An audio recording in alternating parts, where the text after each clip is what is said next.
Sudah 2 periode Rosjonsa menjabat sebagai Bupati Kabupaten Lebong dengan pelantikan pertama pada tahun 2016. Selama menjabat sebagai Bupati Lebong, Rosjonsa merupakan pemimpin yang bertangan dingin dan berhasil memajukan Lebong hampir di segala bidang, baik fisik maupun non-fisik dan juga di bidang SDM maupun SDA yang ada. Pada pilkada lalu, Rosjonsa mendapatkan perolehan suara terbanyak di ajang pilkada gubernur dan wakil gubernur Provinsi Bengkulu tempo lalu, berpasangan dengan Rohidin Mersa. Dengan habisnya masa jabatan Rosjonsa sebagai Bupati Lebong, Rosjonsa berharap agar pekerjaan yang belum selesai dilanjutkan oleh Bupati terpilih saat ini. Tentu yang jadi ikon kita sekarang ini pasar ya. Pasar sekarang kan tergantung ibaratnya ya sedikit lagi. Nah, saya tadi sudah sarankan supaya itu dilanjutkan karena itu memang sangat dibutuhkan oleh masyarakat. Karena itu pusat pembelanjaan yang terbesar seperti Bengkulu saya katakan. Itu pasar modern seperti Bengkulu yang termegah.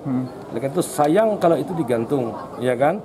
Nah, jadi saya sudah sarankan tadi supaya itu dilanjutkan. Periode saya selalu akan memantau dan selalu memberikan arahan dan pencerahan kepada bupati yang baru.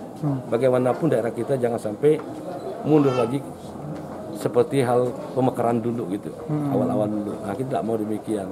Kayak tujuan presidium pemekaran Lebong ini, masyarakat Lebong ini ingin bagaimana Lebong ini akan lebih baik lagi. Yang harus kita tuntaskan, insya Allah kita tuntaskan juga. Siap, kita siap untuk melanjutkan. Oke, terima kasih. Dari Tubai, Mita Desria, Lebong TV melaporkan.